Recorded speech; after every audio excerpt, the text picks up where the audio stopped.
Hi there, and welcome to the latest episode of Attitude Makeover. My guest for the day is the incredible Raja Chidambaram, a change and leadership enabler, a man who has been helping organizations and people transform and stay ahead of the curve for the last 24 plus years. Pivoting from a family business into a journey of self-discovery, he tapped into a niche area that may have been a path less taken back then, but is everyone's lookout today. He has worked with more than 120 plus clients from various industries to deliver very customized, high impact change and leadership solutions. The highlight of the conversation is to understand mental models and how they can become enablers in disabling beliefs and how it influences our very being. We'll delve deeper into the nuances of the why, what, and how of the mental model structure. And in this process, we go into an individual's mindset to see how this could make a complete change in the way you interact with yourself, with the team, and in an organization. This is a life skill that you cannot miss. While touching upon the core beliefs he operates from, we get talking about how purpose is most likely to be stable while vision is always contextual, and more on perception building, validating assumptions, and understanding the dynamics in human systems for able leadership. Change that's inclusive and sustainable does not happen overnight. Everyone is biased in many ways across the spectrum. Are we willing to see it as it exists?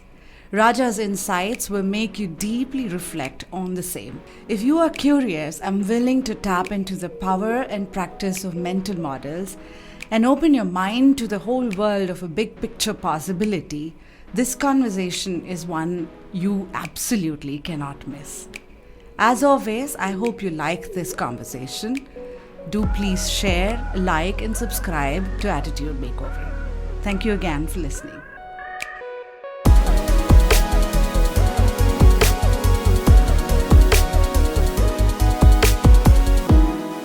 So I wanted to start off with, by the way, I think I told you this earlier also, your website really speaks for what we just spoke about, the finer details of how do you measure outcomes from your work itself, right? And it's very clear, it's very crisp as to what you stand for, what are some things that you have to offer, what you believe in.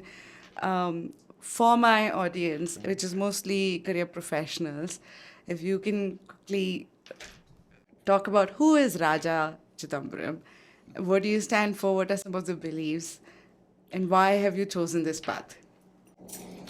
So, who is Raja Chidambaram? I don't know. Okay. It's a tougher one, no? Yeah. So, the path I chose is initially it was not a chosen path. I did my BSc in physics, but I got introduced to transaction analysis when I was 20. So then next 6 years, I was in family business with my father, and I was in a trip of wanting to know myself better. So went through quite a bit of things, and then that took me into a career where, no, before even career, I worked. After that, I came to Bangalore and worked in 3 companies in the span of 1 year, 3 months. In 3 months? 1 year, 3 months. Oh, 1 year, 3 months. So, and all these were senior positions those days. And so what I realized was I'm unfit for formal systems. So that's what I realized. So 25 and a half, I became a consultant with a group of consultants based in Bangalore and Chennai. So that's how the whole thing started. And yeah, those days it was tough. I started in Chennai, I remember. I left Bangalore and went to Chennai. Since I didn't have gray hair, I remember my first meeting was with the executive director of Indian Oil. It was a 1 hour meeting. He interviewed me for 1 hour, 15 minutes. Then I have to ask him, now, will you give me my 1 hour? So that's how it started. But so in some sense, I floated into it, but probably I think what made it very strong is after my father died when I was 29, there is this whole thing came to me that my purpose is to churn myself and create knowledge and wisdom for the goodness of the world. So now it is, 24 years. So that in some sense has stayed as a core purpose. And that's why I do the work. And the difference between, I can't call it difference. At least what is that I don't do is I don't do any one-off workshops or training. Because I believe change takes time and habit formation takes time. So anything I do is 4 months to sometimes organizational change for 6 years I have done. So that's 6 years. 6 years. Yeah, that needs committed clients. So I was lucky enough to have those kind of organizations and people. And what kind of trainings?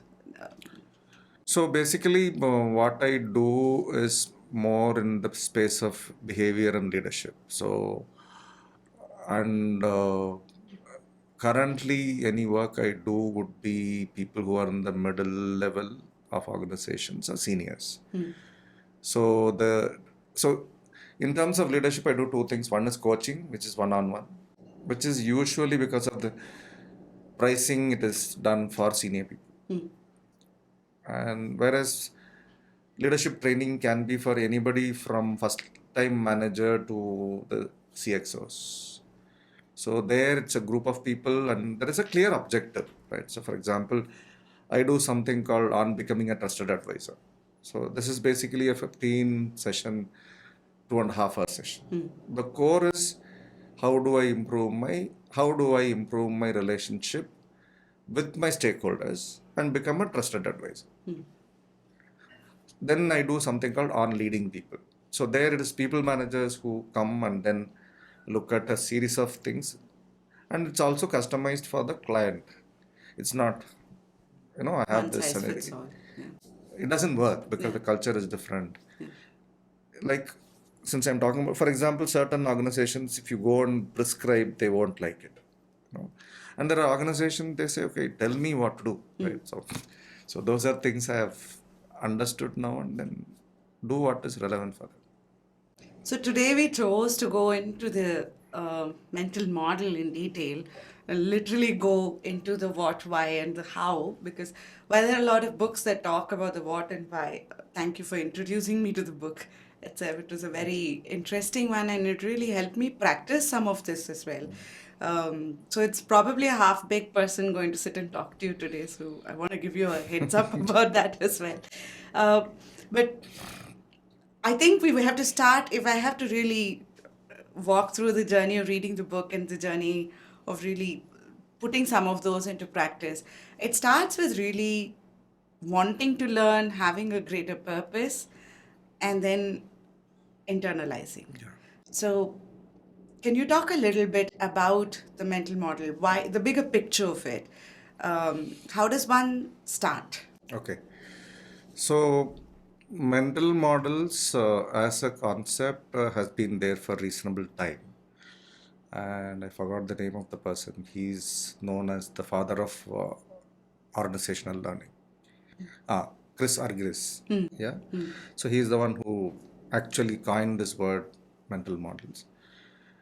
And but it became very famous because of this book called The Fifth Discipline by Peter Senge.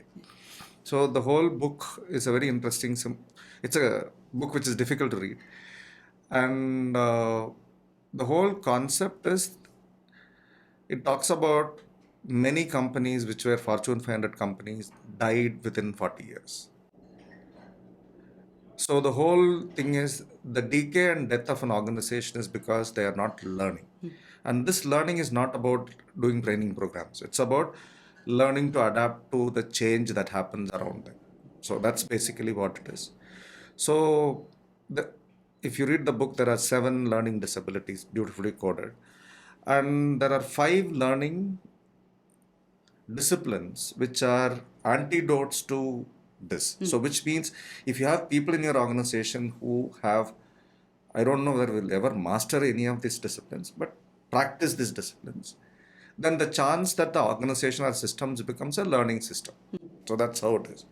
So the first one is personal mastery, which is about each individual knowing what their true aspiration or vision or purpose is, and then working towards it. And then mental models is about knowing our own assumptions and beliefs and generalizations, what happens inside our brain and how does it affect us. And then you have shared vision, which is you have a system and then people together say, okay, what is our shared aspiration, right? So that's the third one. And the fourth one is team learning, which is what probably is still not well understood. So team learning is about dialogue. So it is not about team working. Team learning is learning about how are we working as a team. So that is the fourth one. And the last one is, that's why it's called the fifth discipline. It's the fifth one, systems thinking, which helps us to understand complexity. So in some sense, if the belief is in the model is if all this five, if you are able to practice as an organization, there is a chance that the organization may live longer. Because you're adaptable, you're Yeah. able to actually, you're flexible, you're Yeah. able to maneuver through that as one organization on a common vision. Yeah. And you have a holistic perspective with the system thinking. Plus, you've internalized. Yeah. And I don't know, my personal opinion, I call fifth discipline my Bible to my change work. I have never found any other model that is very holistic, because the classical OD will talk about only people, right? Then you go to certain, so if you look at people, process, technology, all three have to change for sustainable change. But classical OD only will talk about people, whereas you go to BPR and some of this process change, they will talk about only process. Whereas this is far more integrated as a Got it. model, Yeah. but very difficult to work with. So, yeah, so that has been my. So, where does one start, Raja? I mean, there are two ways of looking at it. One is we can look at it from an organization perspective, but I thought we can center it on an individual and then slowly, gradually scale it to an organization, if you're okay with that as a Yeah. path. Okay. So, if I were to start on this journey, do I start with the bigger picture of what's happening to the world and how I fit in there, and then thereby then go through these five disciplines to discover what is this, what is the bigger purpose or vision I've got, what are some of my mental models, what are some of my personal traits or the rubber band part of it? How do I go about starting? So, if I look at, recently, I'm also part of this, I was part of a program called Ecosystem Leadership Program 2 years back. It was run by Presencing Institute. So they have this definition of intention, which says that intention is not something that you impose on this world. It emerges through you because somebody wants you, right? So in some sense, they talk about ego versus ego, right? So if you look at, if my purpose is egocentric, which is I want to make money, I want to be a better person, then it is in some sense narcissistic, right? So whereas now more and more work is coming from saying that, okay, what is that? How can I be of service to something or somebody? Hence, my purpose becomes that. So that's where, so if you ask me personally, in fifth discipline, the first place to start is to clarify one's own purpose and vision. And the key thing is, it is never permanent. Okay, so probably purpose should, once you get it, it never changes. But vision is so contextual, it can go on changing. So it's not one time thing. So in some sense, that's where you start. But the key, my understanding is, mental models affects everything. If you look at, if my mental model about myself is I'm incapable, or I'm no good, or I'm not capable of doing certain things, or I'm powerless. I don't know. Or I'm powerless to make a big change in this world, whatever, right? So if my mental model is stuck, then what I see also is going to be based on my mental model. So personal mastery and mental models, in some sense, system thinking is also there. If you can't see the system, you can't think about it. So it's not one over the other. But if you ask me personally, I would look at anybody who wants to work with the fifth discipline. I would say start with mental models, Got it. because it's this. I won't call it simplest, but enhances your level of self-knowing, which is needed to work with all the five All of them. disciplines. Yeah. Makes sense as well, because otherwise I'm actually grabbing a whole lot of things and I already have a certain belief Yeah. system and a model. Yeah. And so I might write off some of these as well. But when I start internalizing and then come with a better perspective of who I am Yeah. to look at this, it really then sort of, it's like musical, it comes Yeah. together kind of a thing. So let's go a little more into why at this point things are changing organizationally. World is changing very drastically at a very fast pace. Are there other things similar to mental model? Why mental model, first of all? So, see, mental models, you can call it as our beliefs, our attitudes, the glass we wear to see the world, the filters with which we see people, things, and everything. So, if you really look at um, what I perceive, right, of a person or a concept or a reality is colored by my mental models.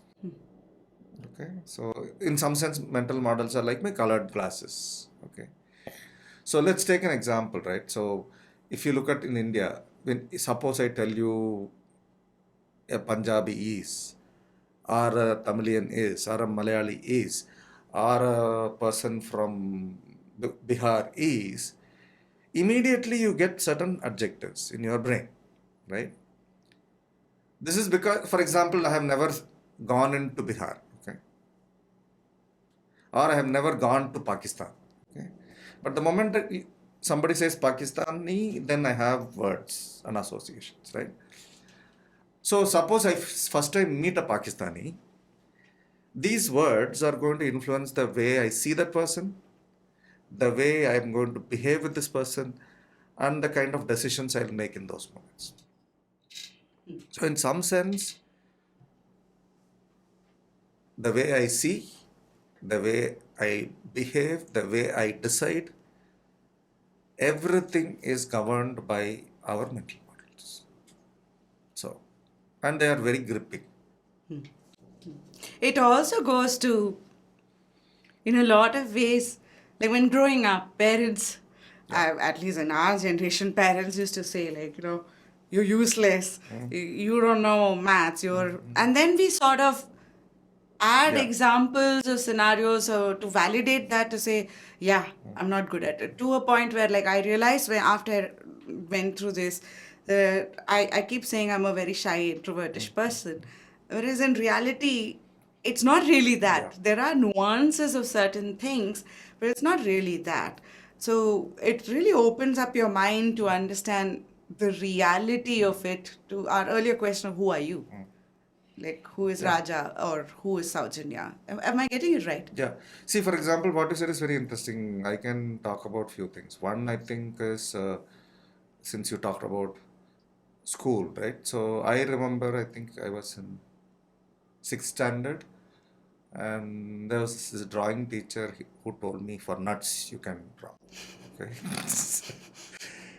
So, so simple is probably I was a topper in every other subject, but I would put so less effort in Drawing. anything to do with drawing because I believed anyway it's a waste, right? And I'm never going to be good, right? And this is also called there's a concept called Pygmalion effect, right? What parents or adults want the children to be, they actually become. Yeah. So that's the power of mental model. So, but I can't blame that person. Okay. So finally, see, the interesting thing is that person says, for nuts, you can draw. As a child, I could have taken a stance of saying, I'm going to prove it to you, I'm good.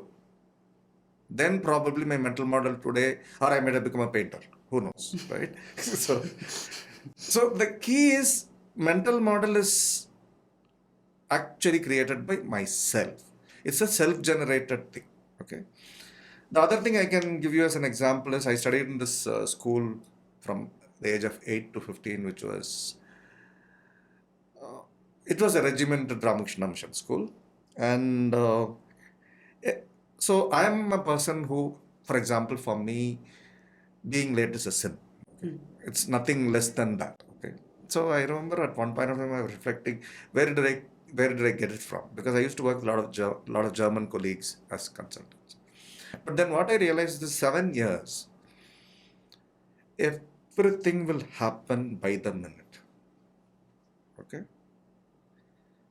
And if people came late, there was punishment, but I was not the one who got into punishment. But the thing is, 7 years, without being told, everything worked by clock, right?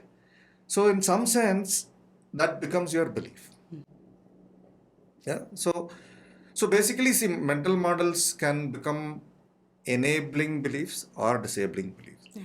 There is not, for example, even let's say, suppose time is sacrosanct, right? So it's a positive looking mental model. But the thing is, there are times if I went, I think twice in my life, I have gone 5 minutes late into a client space. First half an hour, I was shivering with guilt. So even positive mental model can have negative effect, right? So it's not, the reason is mental models is like, it's something that you tie yourself with.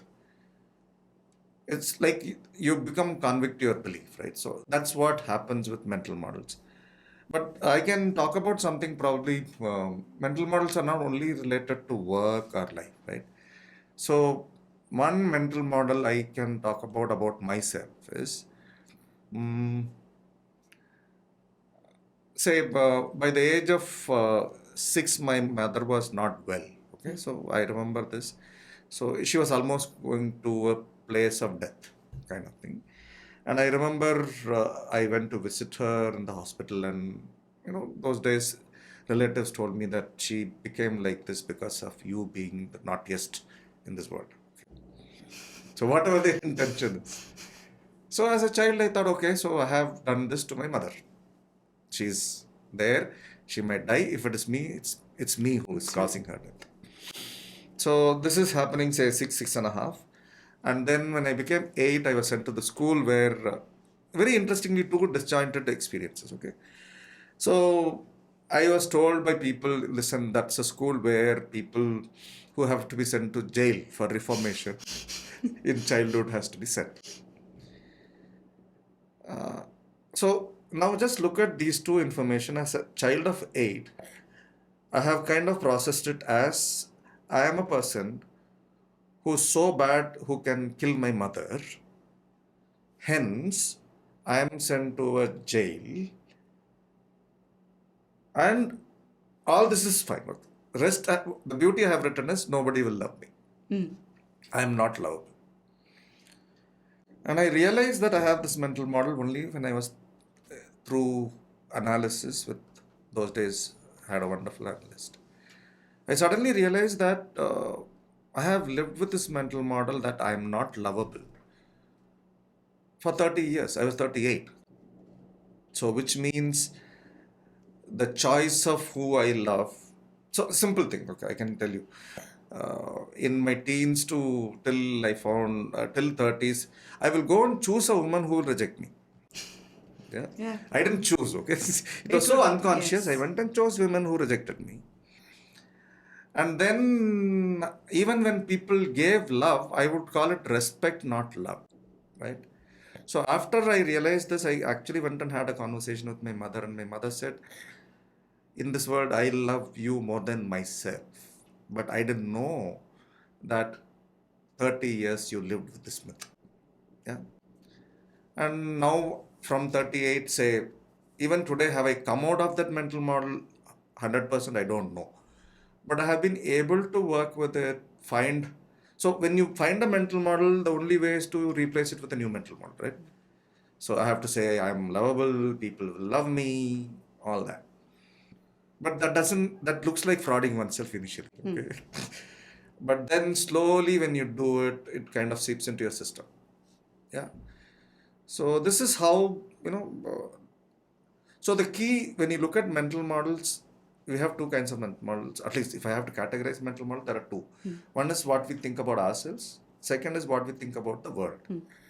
Both affects us, but at least I believe what we think about ourselves affects us The most. quite a lot. Yeah. Like I think recently I saw one, I think TED talk. It talks about the inner talk, right? So what we The tell self-talk, ourselves, yes. self-talk. So this lady says, if you told what you're telling yourself inside your brain to somebody, Child, yeah. that person will slap you. Yeah. Yeah. So we say such nasty things to ourselves about ourselves. So true. So Yeah. true. Now, Raja, there, when you were explaining this, you talked about redefining the model, right? There's this whole common phrase that's used out there, fake it till you make it. Yeah. Is that what it is? See, it will feel like it initially, right? See, because let's say, for example, 30 years I believed I'm not lovable, okay? So now I have to tell myself I'm lovable and act. It will look funny, right? See, this is not only with mental model, any change when you make, right? The initial part, you yourself don't Don't know. feel strong, right? And the joke is other people will be laughing at you saying that what happened to you also, right? So in some sense, it is about faking, but I wouldn't call it faking because faking is if you don't have conviction, right? But you will try with 100% conviction. See, that's again a problem, okay? I have seen when you want to change mental model, your intention that it will work, the new one is going to work, has to be high. If not, you will go and do things and prove to yourself the old one is right. That means a driver for that change should also be that Yeah. deep and meaningful for you. Yeah. It's not just like, oh, I need a new job, and so I'm going to try this. It's a much bigger thing of maybe figuring out what is my value proposition or who am I. Yeah. And that driver should sort of lead Yeah. you through these steps. Yeah, Am see, I- even if you look at now, I think everybody talks about personal branding, right? Whether you're an entrepreneur or even a person inside a system, now we talk about personal branding. Personal branding is, if you look at any brand, right? We work with brand values, and then we say what brand identity, then we say brand purpose, right? So defining those becomes very key for even self. So for me to understand what are my mental models, also clarifies, like the question you asked, who am I, right? And what are my preferences? And and like for example, like many people now, like I think even the conversation with you, right? So you have become an entrepreneur from being a person who worked in a company. If you have to run 40 years of your life as an entrepreneur, you need something to hold you and anchor you. Yeah. And those are your purpose and your beliefs, Yeah. right? So Yeah. so that's where understanding mental model becomes very critical, whether it's about myself or about others. And now, what are some of the important? You talked about 7 disciplines within this. Should we go into that, or before that? So the other thing I would want to talk about, see, I think I've spent too much time on the mental models about self, right? Mental model about the other, right? Like for example, I have worked with companies, or let's say for example, I'm working with somebody who might be my reportee or a colleague. Suppose I have a mental model that this person is incompetent. Let's assume. Okay. because that person did something in the first few days or whatever, I believe this person is incompetent. So then what do I do? I will not give them critical tasks first, because they might mess it up and then it will become a problem. After giving the task, I will micromanage them. If they make a mistake, probably I won't be supportive the way I will support a high performer, right? Because in my mind, anyway, they are useless. So what we do is also the way our mental model influences the way we see people and what we do. For example, if I have a power of being a manager, and if I have a negative mental model about a person, that this person is a waste or no good or incapable, I will ensure at end of the year that person is incapable and gets the lowest rating possible.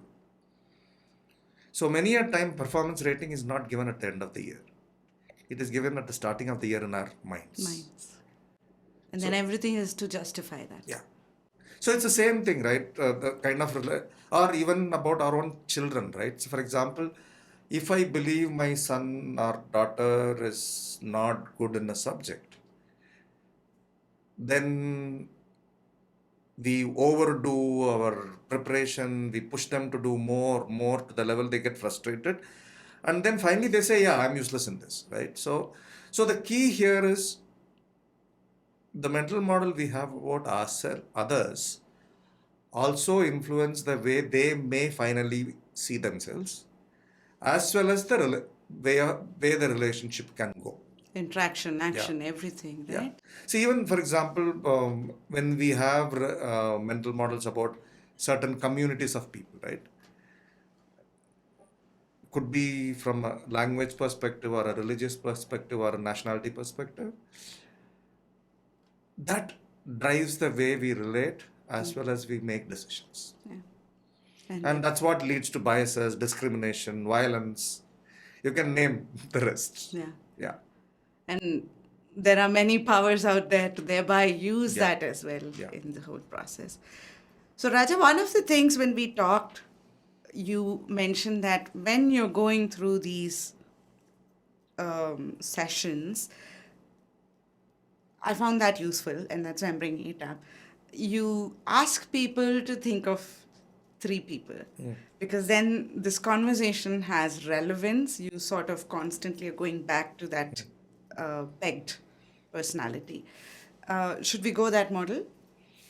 So, see, one thing what I do is I tell people that whenever you are thinking about, in the series, I will say, okay, choose 3 people, 3 relationships, right? So, where you want to apply whatever you learn.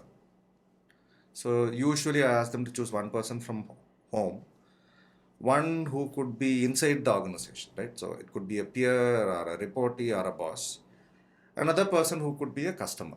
So it's in some sense not 180, but it gives you a flavor of 3 different people. And then I ask them to reflect and think about and even go and do actions only with those 3 people, because then you can see the difference that happens. Yeah. Because the reason I asked this is, Raja, while the book was very complex, the book is not an easy read. The book actually made me go stop, take a break, come back. So it was a very complex book. And there are a lot of articles and Medium and quite a lot of places about this. But the how is not that simple. Yeah. And that's why I thought, as we're going through this, it's important to also understand how one goes through this. So that's why I just paused to ask you if it makes sense.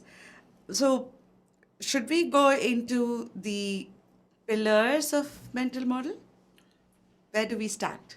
So, see, for example, I think whoever is the audience, right? So, at this point of time, if they can pause it and write, okay, pick up 3 people and write one limiting mental model, right? Limiting mental model is a mental model that either affects the performance or affects the relationship. Okay? They can pick up 3 people, and also the 4th person is oneself. And also write one more mental model I have about myself, which is limiting me. It can be limiting me to be happy, limiting me to be successful, limiting in any form, right? If they can write, and then probably whatever we talk about, if they can go and try anything that works for them in the next 2 weeks or 3 weeks, they might find value. Got it. So, to give an example here, limiting model could be one of the limiting things could be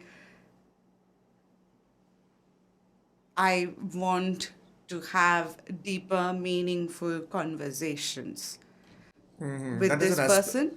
that is more an aspiration. Huh. Okay, so let's take an example. I think I will give an example. So let's take my son. Okay.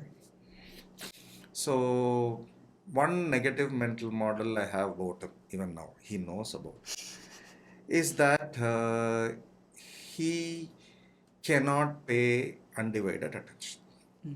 Okay. So that's the belief I have. So every time I talk to him, I'll say, look at my face and talk. Okay. Don't do fiddling with your iPad. Okay. So that's a very, very strong one mental model, right? Because of which we get into fights, he gets irritated, I get irritated. So that is one example, right?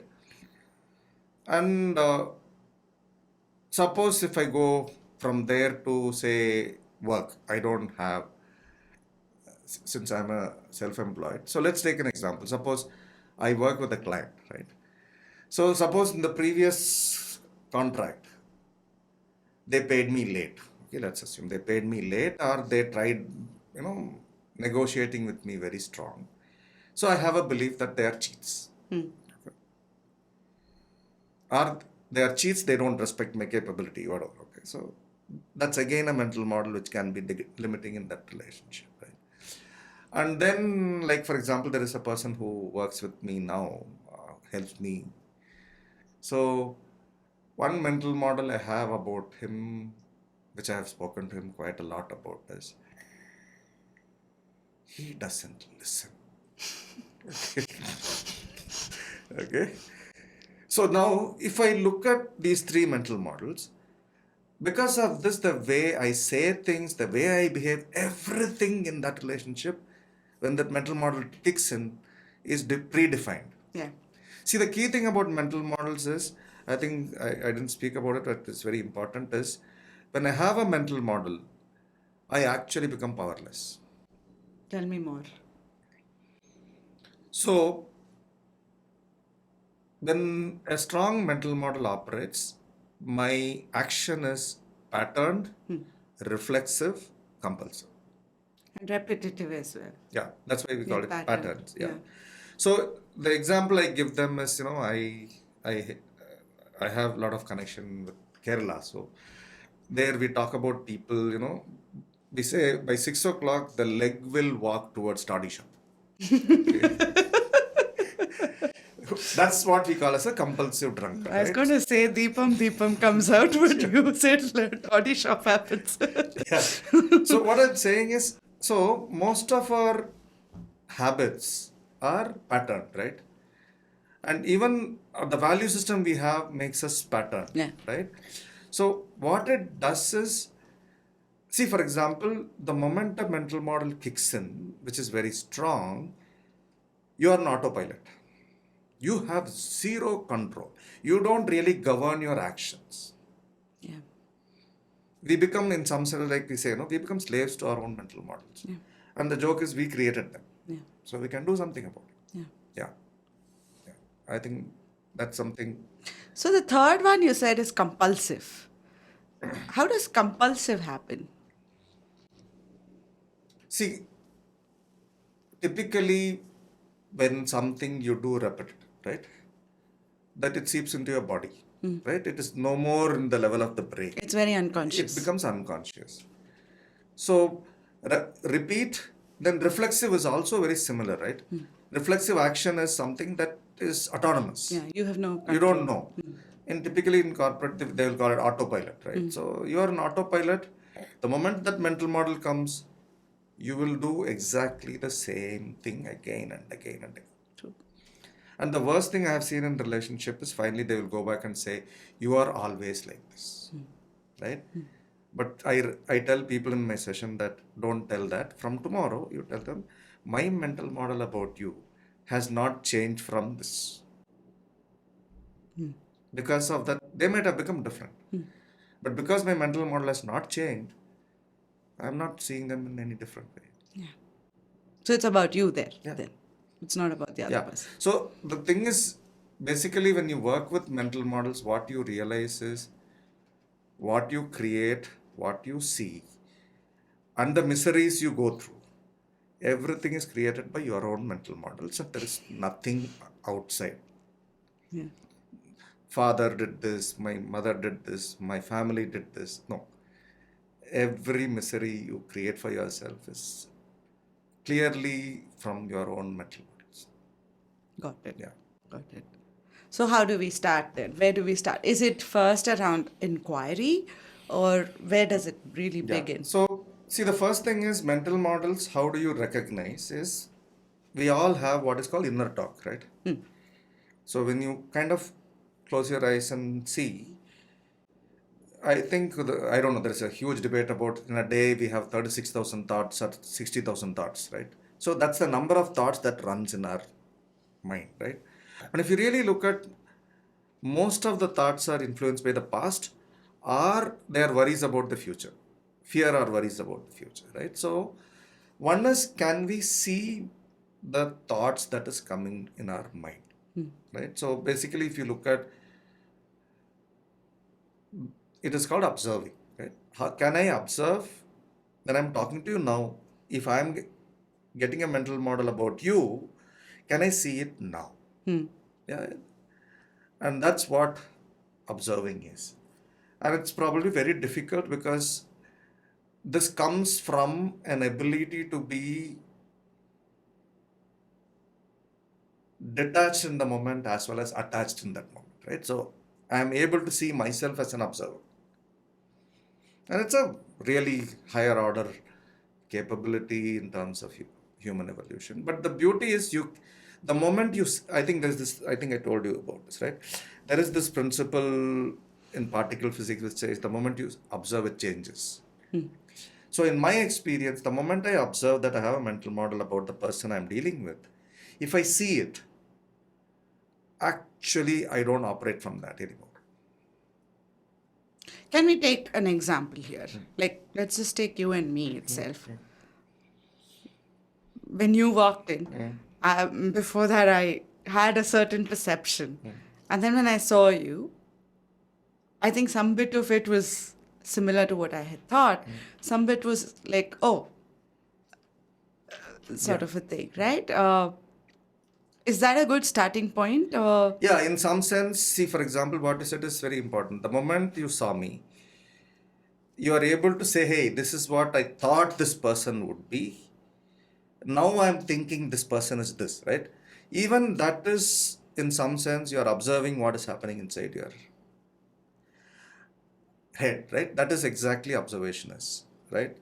And if you really look at most of the Eastern meditation, they will say observe your breathing, observe your thought, observe what is happening to your body, observe your feelings, right?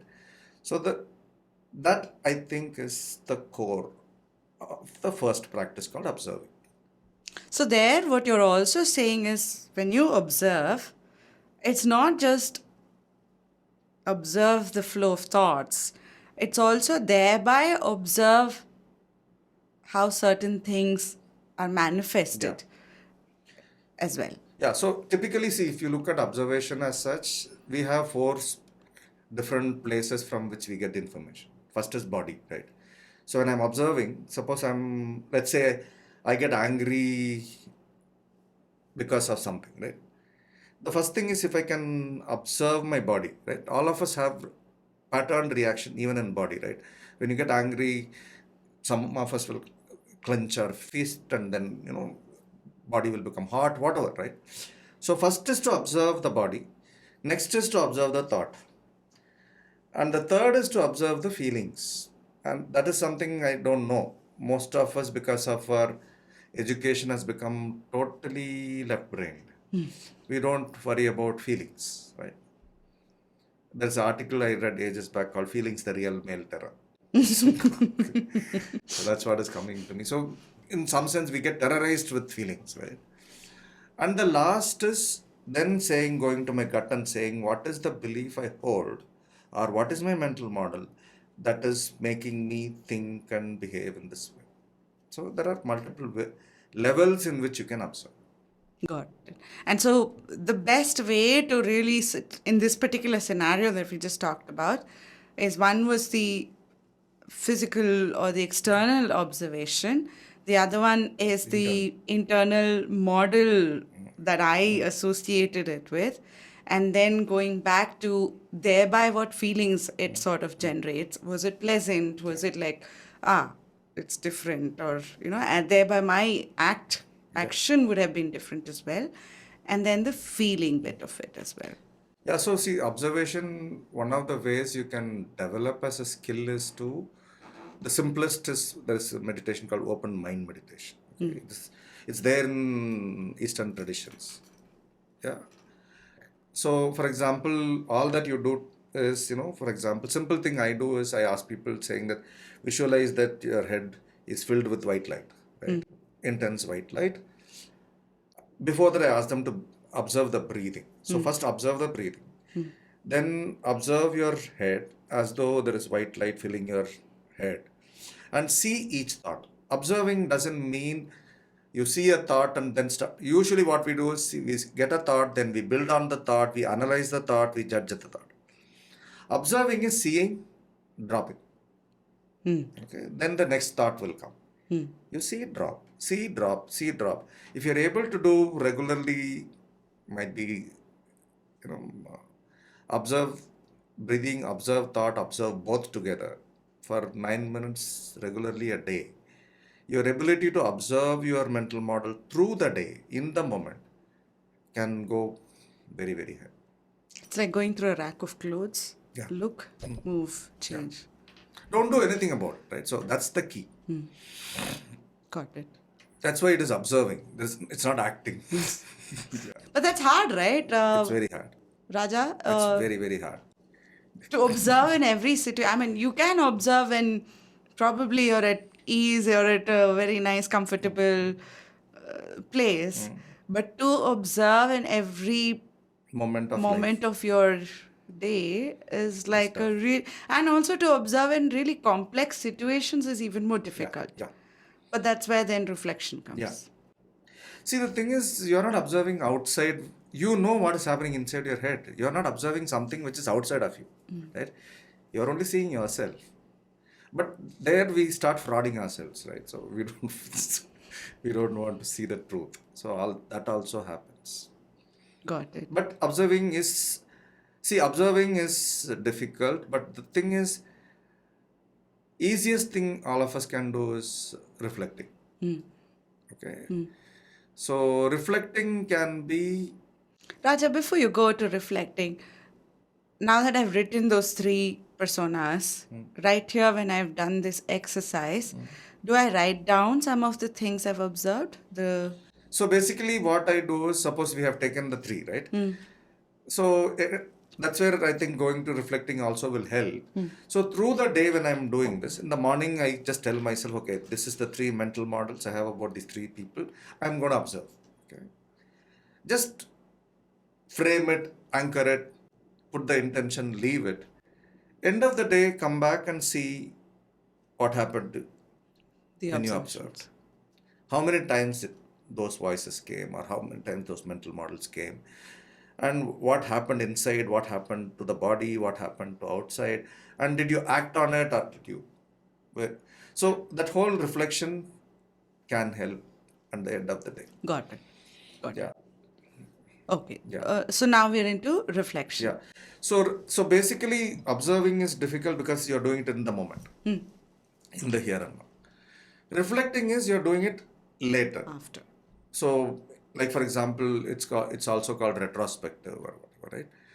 So the easiest is to, like for example, spend 10 minutes a day, end of the day. You can journal it, better. Okay. 3 questions. What mental models helped me today? What mental models messed up my life or work today? What is one thing I'm going to do differently based on my awareness? tomorrow. Right? Writing this will not take more than 7-8 minutes. That is simple, adequate.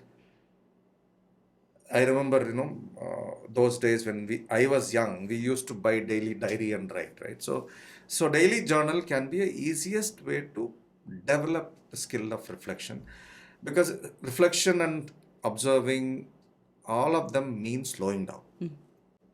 Because we are all running, so we don't have space to slow down. So that's why reflection can help, and it's far more easier.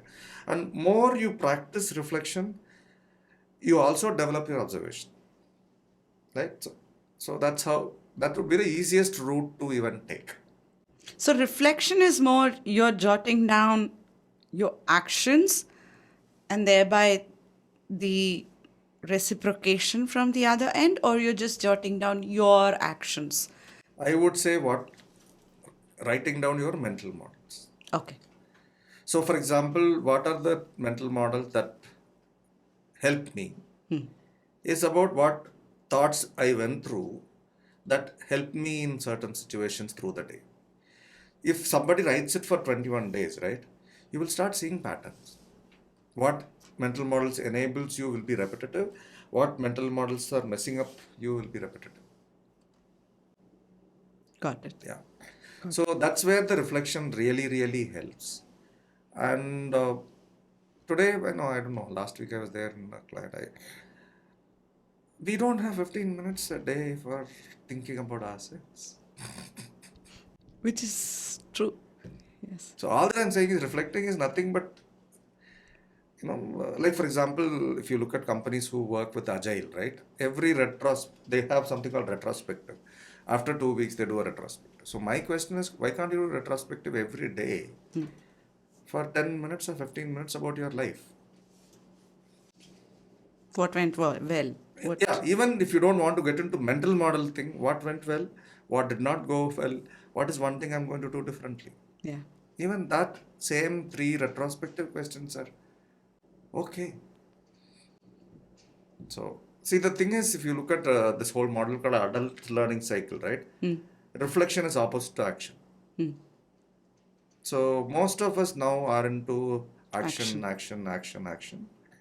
So, reflection as a skill becomes difficult for us. Which is where, when you earlier mentioned, compulsion becomes part of this. Yeah. Because we're not reflecting, we're just going and it's like calcification of the True. brain in some ways, right? Yeah. Got it. Yeah. All right. So from reflection, So, see, there is one which is more connected to observing. It is called suspending. So, this is probably the most tricky one. Is basically assuming that my mental model is like my colored glass, right? I recognize my colored glass, I remove it, and then say, can I see the other person or the reality now? Yeah. And that's in some sense mental gymnastics, right? So it's like having a magic wand and saying, okay, this is my mental model, I'm taking it out and putting it out there and seeing without that the situation or the person, and that's what is suspending. does it also work instead of going with the analogy of colored glasses? Instead of a black glass, I change my glass to like a yellow light or something. Because suspending, like you explained, is really difficult. Yeah. But instead, can I which is what they say, put yourself in the other person's shoes. So instead, can I sort of put another glass, but then it's easier said than done. But it's Yeah, see, for example, this is what many organizations will say, right? So, can you look at it from the end customer perspective? Can you see it from the employee perspective? Can you see from the shareholder perspective, right? So when you see from different perspective, what you said is what you're doing. Your glass is green, so you remove it and put an yellow glass, then you put a red glass.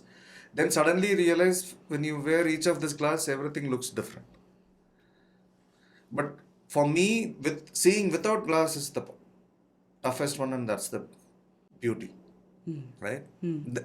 See, the thing is, then you are not coloring the truth, right? You are seeing what really exists. In the example we took of your kid thing, what is without glass over here? So my without glass would be, can I say that my mental model is that he has, he doesn't pay attention, right? Can I just remove my glass and say, actually see what is happening without this color, right? Then probably I will see something else. The other is to put a positive frame, like you said, to say, no, my son is extremely attentive. Okay. Then I will pick up data to prove he's attentive. See, that's what brain does. It fools us. What we believe, that's called reflexive loop. We choose data to prove to ourselves our mental model is right. Yeah. So yeah, so you can change the glass, or removing glass, as you say, is probably the most difficult of the practices. In this case, it might be easier, but in a complex scenario like It's the difficult. peer one or the other one, the stakeholder one, it's going to be a little more difficult. True. Because then you're almost dealing with ambiguity. So what I do is, for example, suppose I go for a client meeting and I feel that I have some negative mental models about a client because I have worked with them. What I do is I sit and write in a paper all the negative mental models I have about them. And I also write about all the negative mental models I have about me in that context. I write it, read it, tear it, put it in a dustbin, and tell myself next 1 hour I will not have this. And it works. It's a ritual of It's observing and suspending. It's also the writing. And also it writing, not typing. Yeah. Yeah, because that's when the registration Yeah. happens as well. Simple ritual, it works. Even in very difficult relationships where I say, okay, I have to drop it, it has worked magic. But this requires you to, it's a discipline. Yeah. The art of learning as it is very difficult. The art of learning your mind and how your mind works, and then going through this process requires a lot more discipline and diligence from your end. Yeah, mental models is called a learning discipline. So it's a discipline. Yeah. And it's a lifelong journey. Yeah. Yeah. I feel so far in the three that you talked, Raja, suspending seems to be the really toughest Really one. tough one, Because it's very hard. You first need to know your biases. You first need to know some of these things. Sometimes we don't even know how our body expressions are, or what are things that we are the unspoken bit we don't know because there are no cameras. So also, I think today in most organizations we are paid for our opinions, right? Which is what we call as wisdom and intelligence. So not having a mental model means having no thought in our brain and going empty. It is scary, right? Yeah. And we are trained to think more, and form opinions about things. So I almost can see one scenario, and I've been in these scenarios. Like I told you earlier, my career has been like different industries, different profiles, job profiles. So I took up sales as a fag in. I've never done sales, but I've worked with sellers who've been expert sellers for years, and so they have there's a lot of things that they come with, like focus and understanding numbers. They know the customers at the tip of their fingers. A lot of things. And, whereas when you come from an outside world, not from that space, it's clean slate. But you come with a baggage of other spaces that you've yes. carried. And so you have to get rid of that. To draw the analogy here, you have to get rid of that and put in this new canvas itself, and that's when you start the new art piece. Yeah, what you said is true. See, I think you used a simple, nice word. Mental models the mental models we have are the baggages of our past.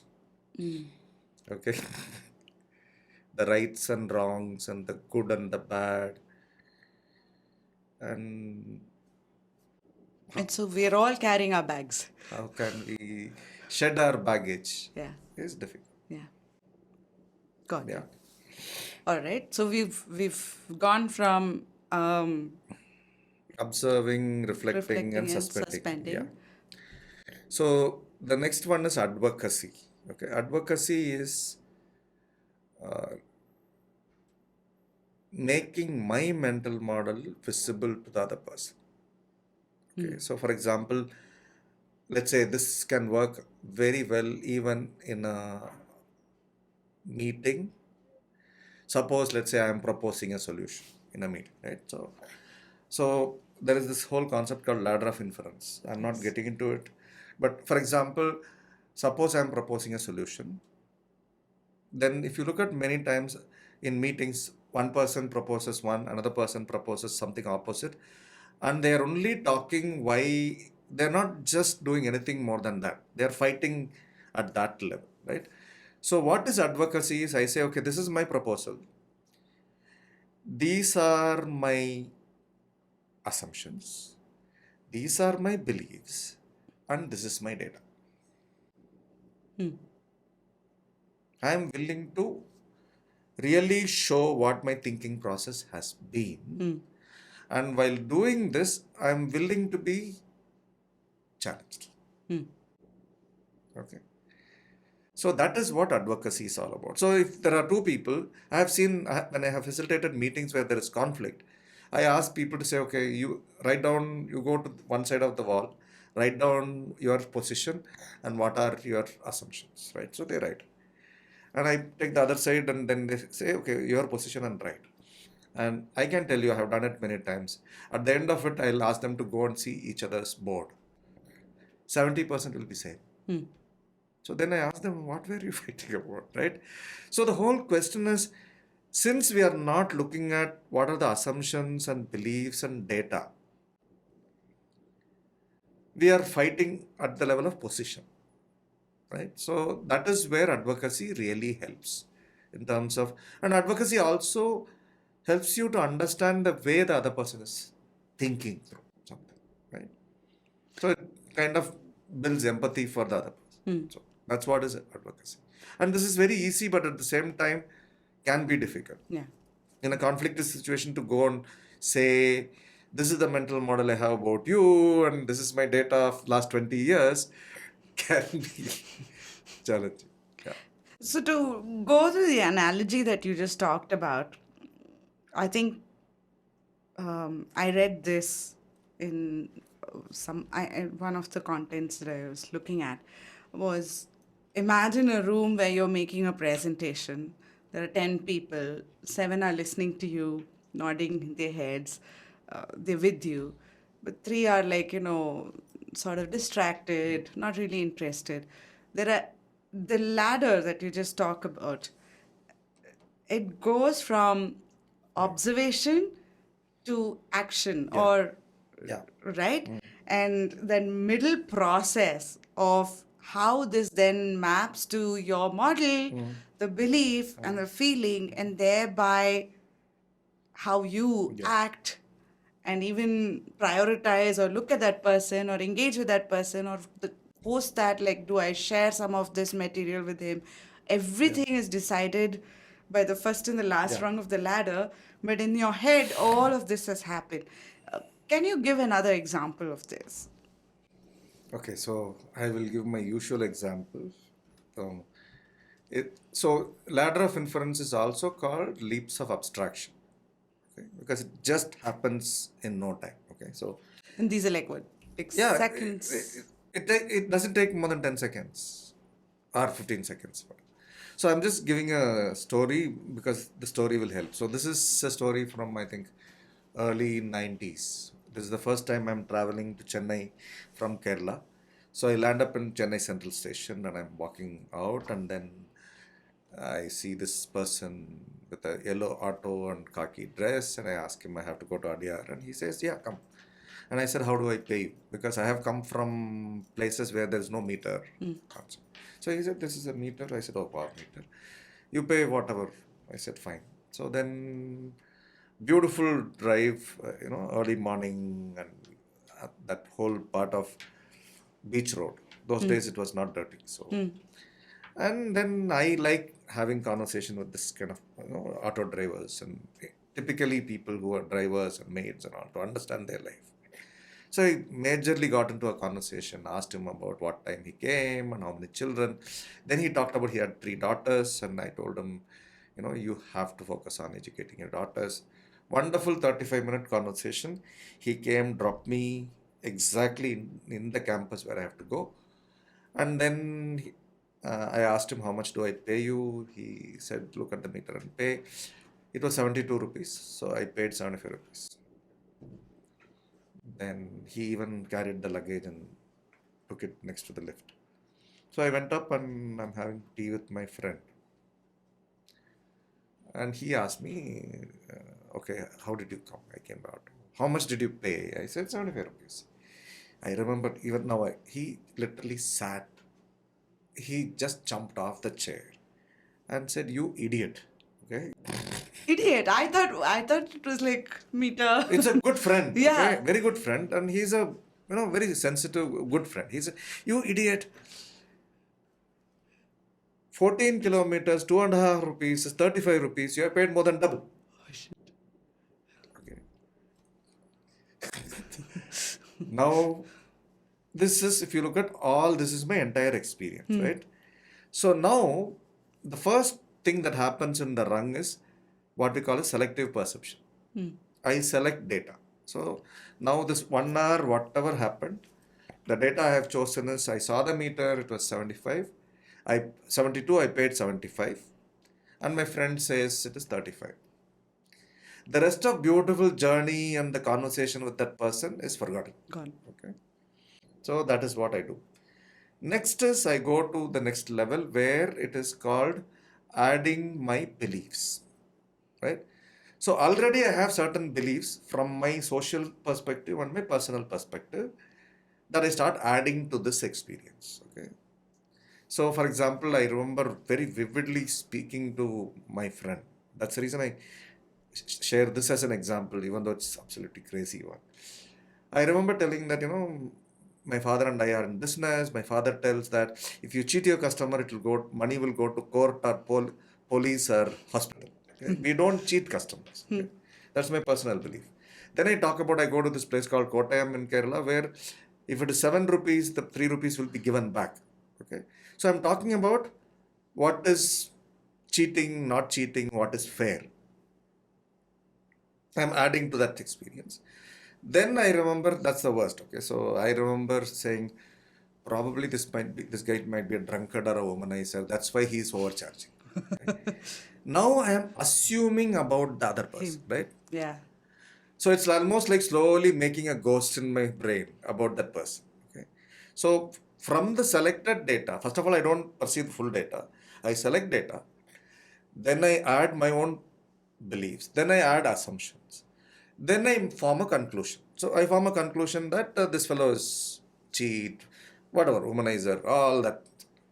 It doesn't stop there. So then I form a mental model about the world. The mental model I formed was all auto drivers in Chennai Central Are all crooks. are frauds. Okay? So next years after years, when I remember next time I came with lot of luggage, lugging it out, I saw yellow vehicle with the khaki dress. I can see only cheat. That's exactly what it does. It's called reflexive loop. Second time, you choose data which is only in line with your mental model and you negate everything. Yeah. But the thing is, see, I did it with the auto driver, but we do this with people who are so important to us. But Raja, there I'm going to probe a little more. There are two types, or there are probably more, but extremes, right? Black and white. There are two types. One is who really trusts somebody the first time they meet. The other is who doesn't trust, and then you start earning the trust. Now, in this particular situation, you're going from that extreme right, which is I trusted this guy, it was a lovely conversation, to you completely went to this side. Now, there are mental models already in people where you already are the trusting kind the first time and you sort of tighten the rope as experiences come, or the other kind where it's tight and I start leaving it as the trust is earned. See, there is no right or wrong according to me because it starts from where you come from, right? So for example, if you look at there is this model called Erik Erikson models of 8 stages of man's life, right?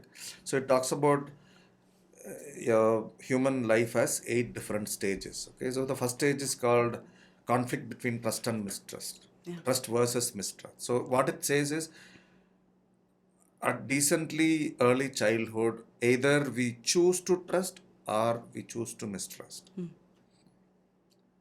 And that, I don't know whether it's in one day we will change it. So, for example, if you look at, there are people who will essentially mistrust everybody, right? We have seen it. And there are people who will be gullible, lifetime will be cheated by everybody, still will start with blind trust. Yeah. So there is, sometimes it is not a choice, right? It is so deep. But you can change it if you really want. But the issue is, there is no right or wrong, right? So who you are is who you are. To your earlier example of, for a long time you went looking for women who were really not. Yeah. And it sort of comes back to that as well, right? In a lot of ways. No, this is very helpful for me at least. How are you going through this?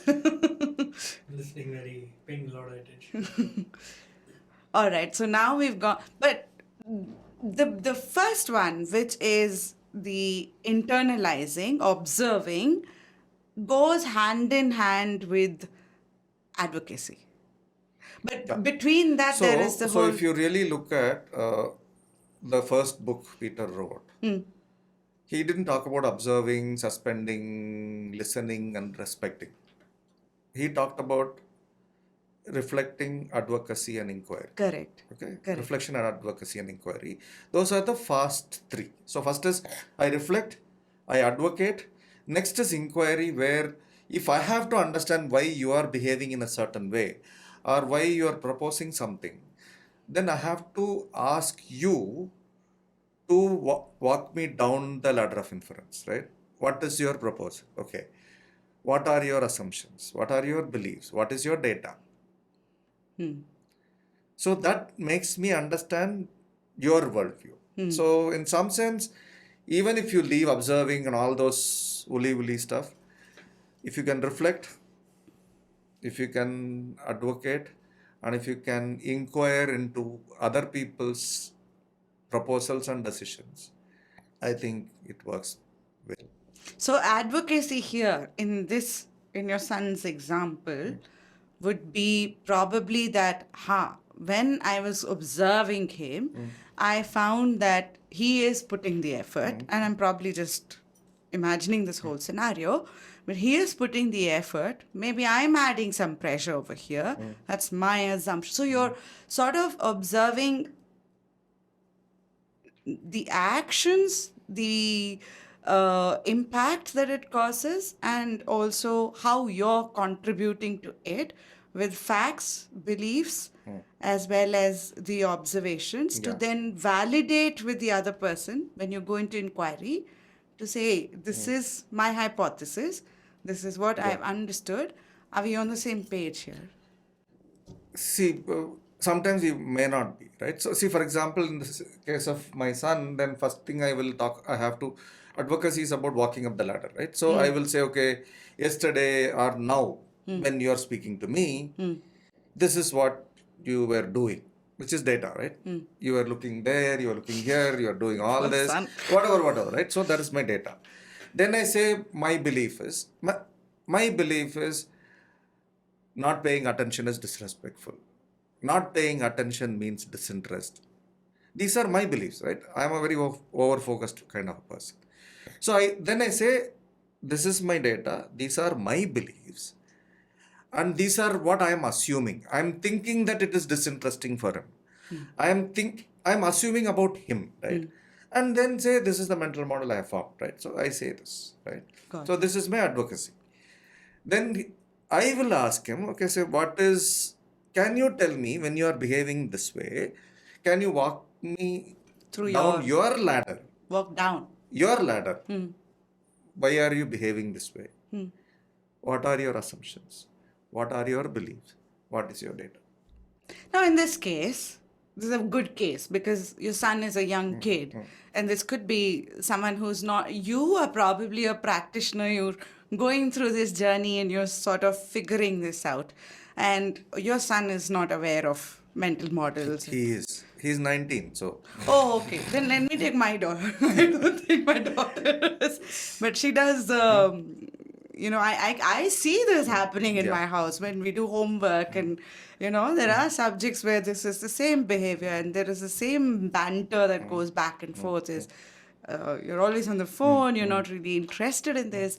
So, but she doesn't get this ladder of inference and things like that.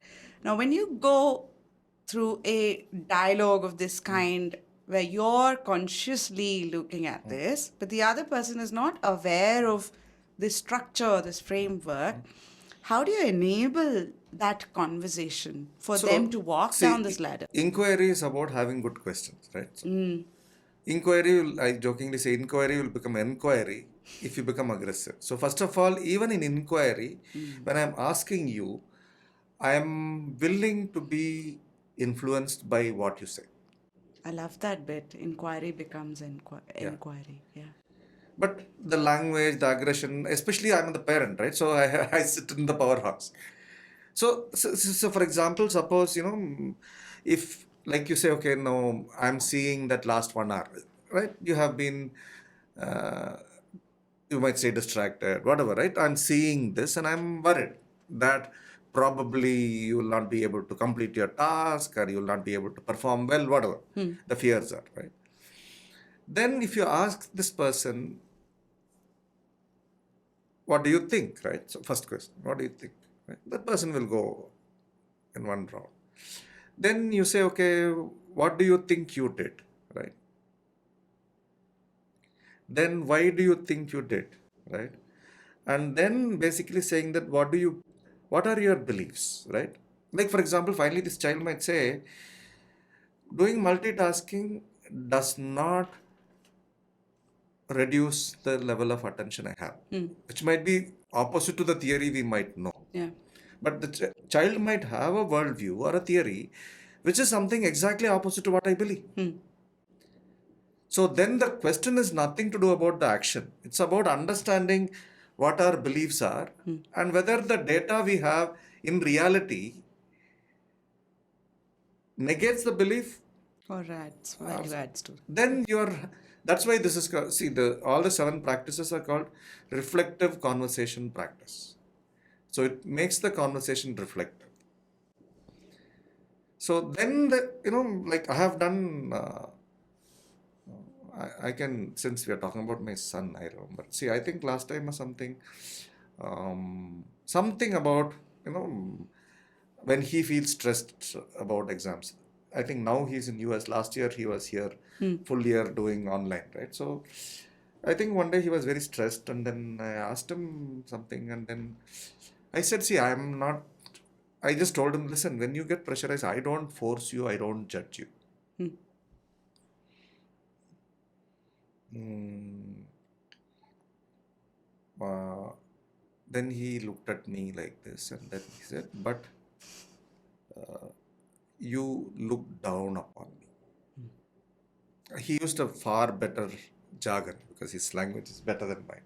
He used a word which said, "You are in those moments when I am suffering in terms of studying or whatever, you look down on me."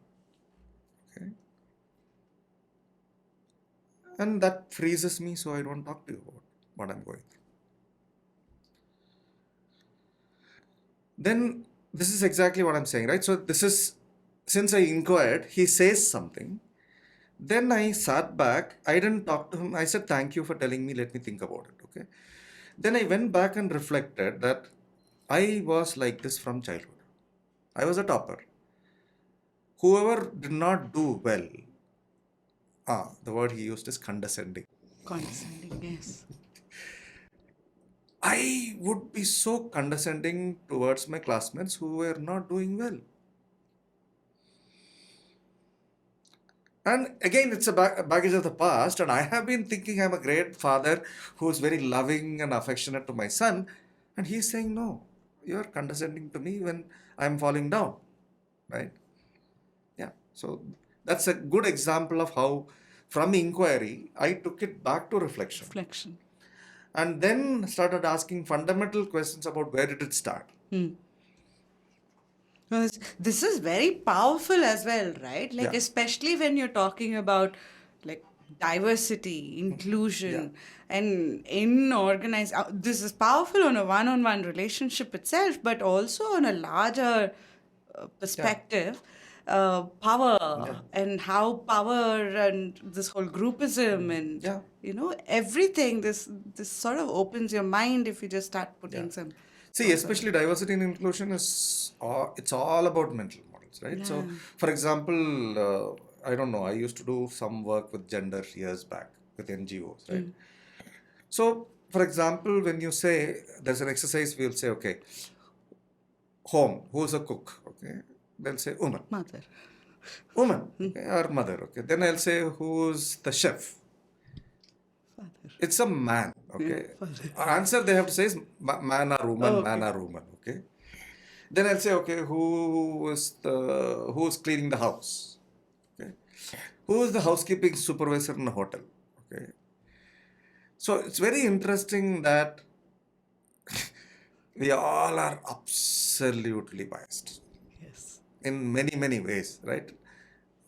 It could be gender, it could be race, it could be color, it could be religion.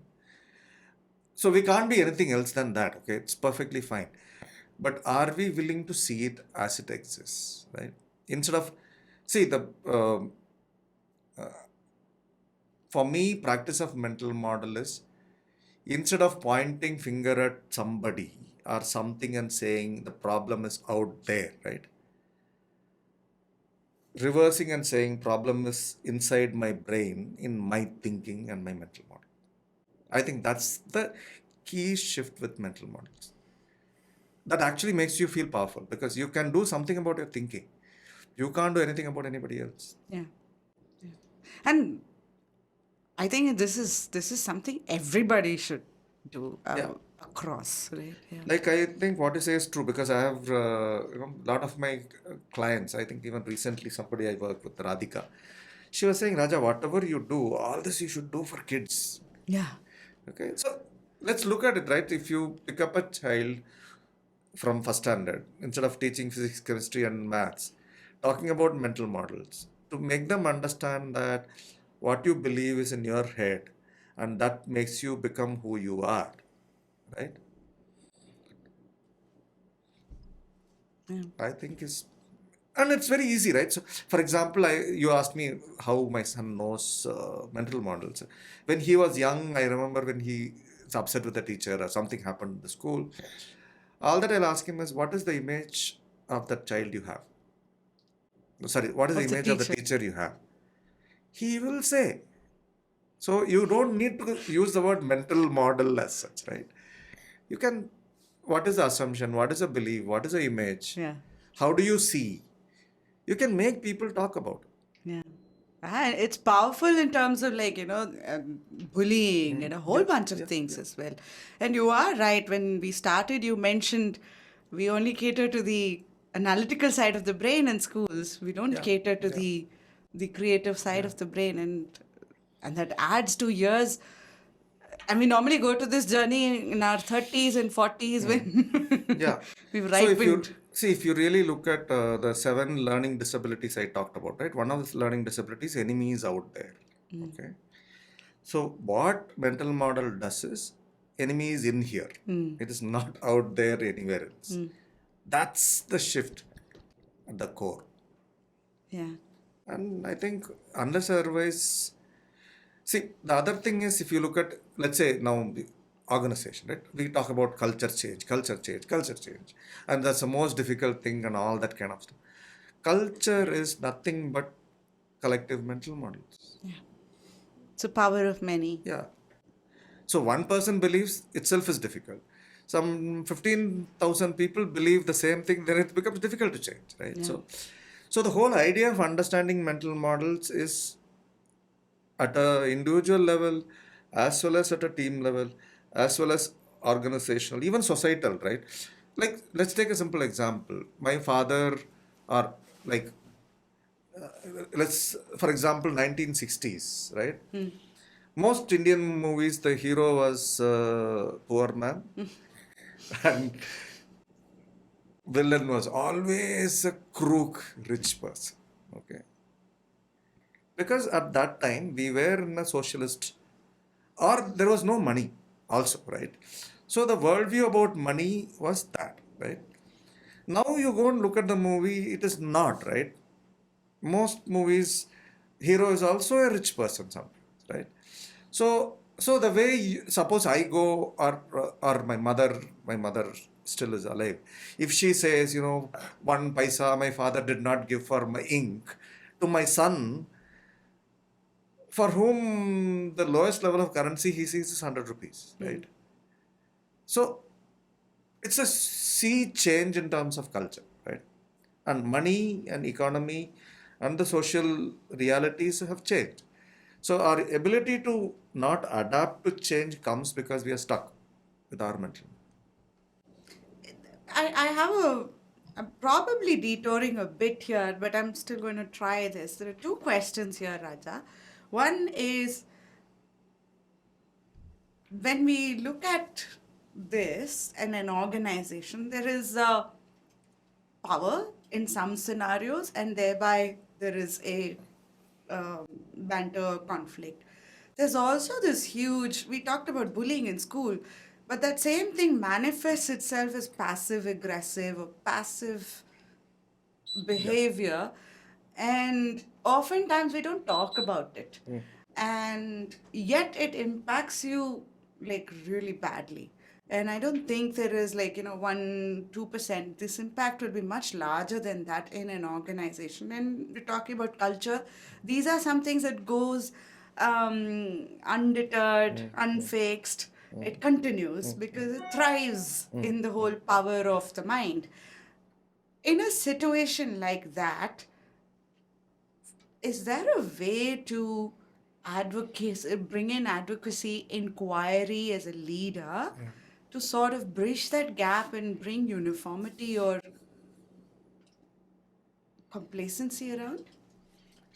See, suppose if you look at passive aggression as a behavior, right? It's one of the defense mechanisms people use. So why am I passive aggressive? Because I believe I can't do anything to you. I am small, right?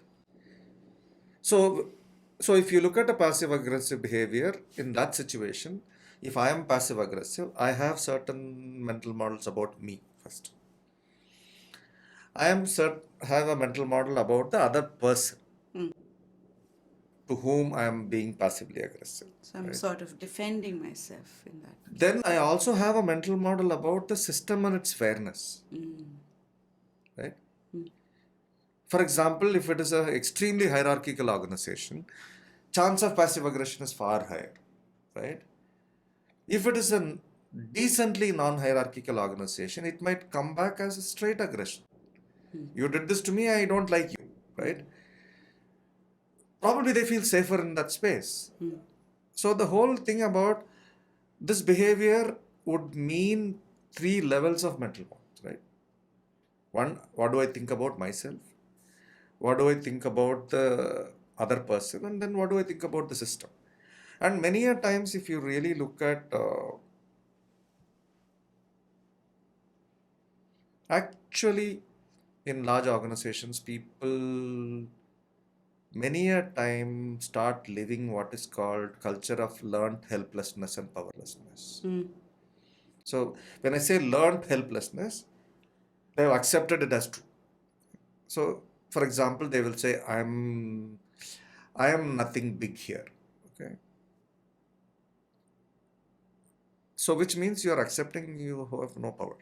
Okay. And then the joke is everybody you ask a problem, they'll say management should fix it. At every level, they point something called management. I don't know where the board will point. Okay, they may point God. So that is something that essentially any system can create. Right? System is powerful. The second is helplessness. Right? They will say, you are a consultant, you are an outsider, you can propose change, we can't change. So people start believing that they are powerless and they're helpless in a system. And especially the behavior, what you talked about of any passive aggression comes from, I can do nothing about it. Only thing is I can sit back and ensure you are finished with my silence, right? Yeah. But then you're saying, if I apply this model, it could be in a team, it could be in my leadership itself, or it could be, of course, on an individual basis. That's when you're actually opening the doors for a dialogue Yeah. and sort of bridging this gap to create that trust. Because culture is all about trust and Yeah.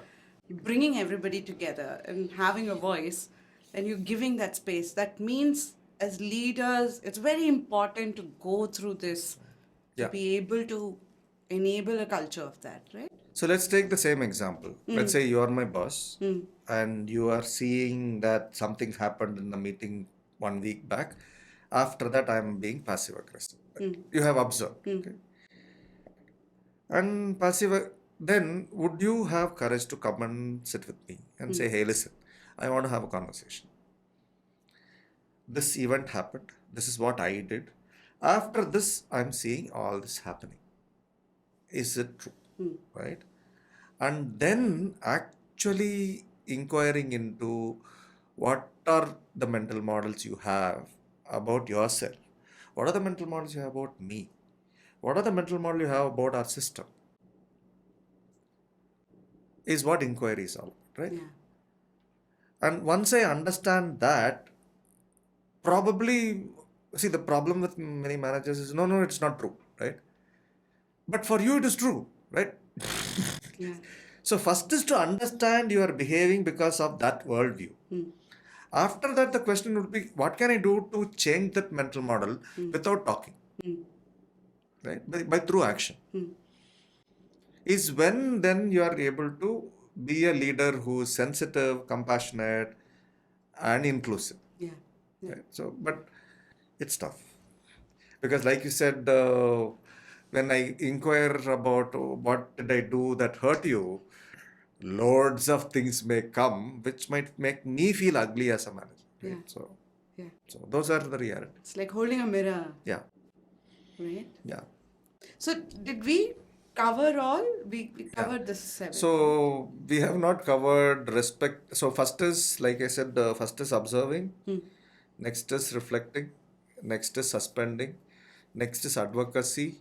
Next is inquiry. Yeah. The last two are listening and respecting. Yeah. Listening is an art, no? Yeah. Huh? It is. See, for example, I'm going through something this year as a certification called Time to Think. Okay, so it's a crazy time to think, or how do we create thinking environment for people? Okay, it's beautiful, but such a simple question. So one of the things it talks about is uninterrupted attention. Okay, which means suppose we do there is a method called thinking pair. Okay, so suppose I say you have 5 minutes. In that 5 minutes, I will ask one question and give you 100% undivided attention. Okay. But the key in this is, I think there in that model, there is a statement in one of the books. It says, interruption is the violence in a conversation.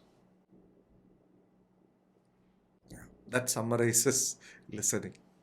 But then you would interrupt to ask questions, because when you're listening, you either listen to the whole thing and then that means you have to sort of make notes and then have that conversation, or while the conversation is going on, you're so involved in the conversation, you want to run at the same pace, and so you're going to interrupt to ask questions.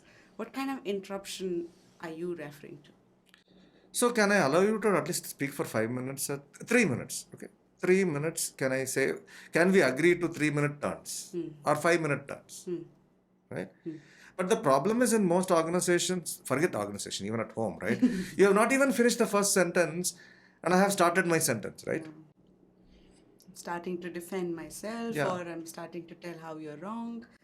Yeah. Without even knowing what you are going to say. Yeah.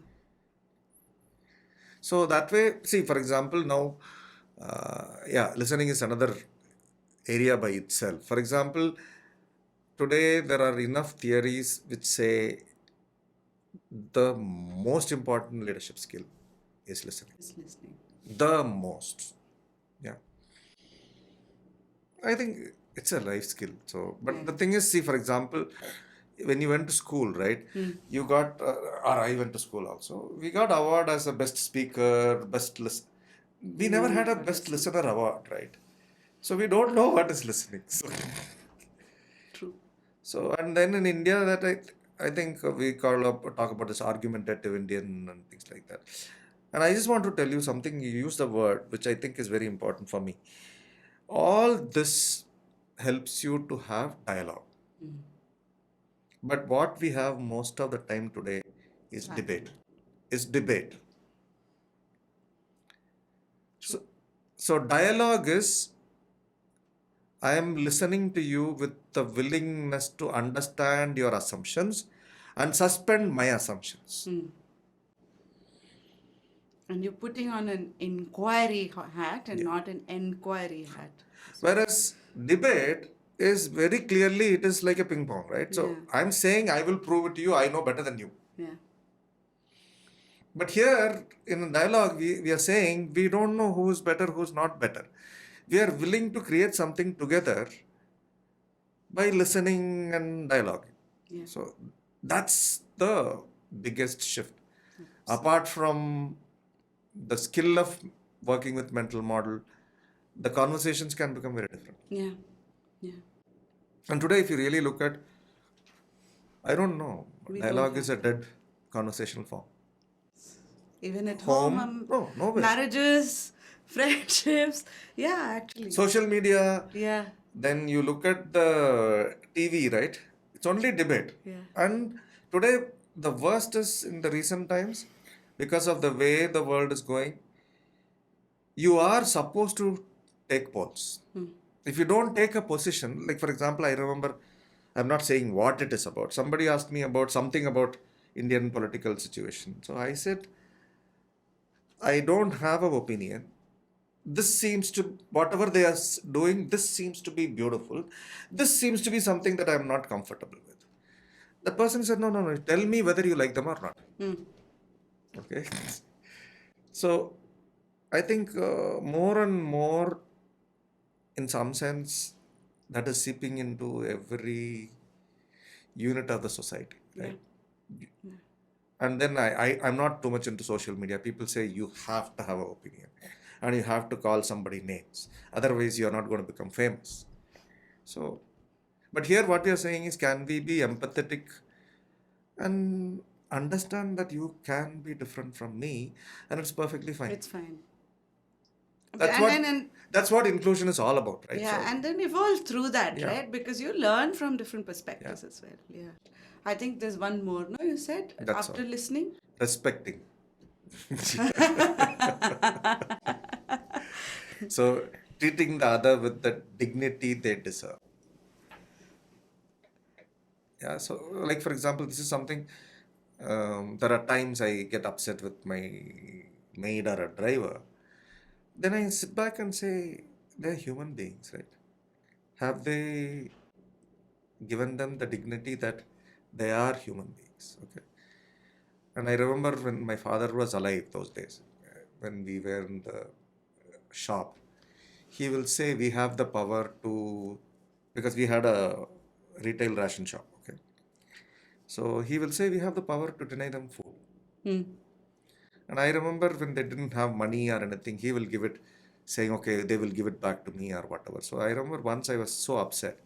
He said, because somebody has not paid money for some time. And that day he came fully drunk to the shop.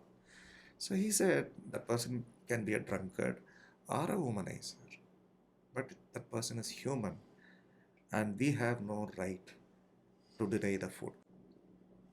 Yeah. So in some sense, do we really respect people for who they are? Who they are.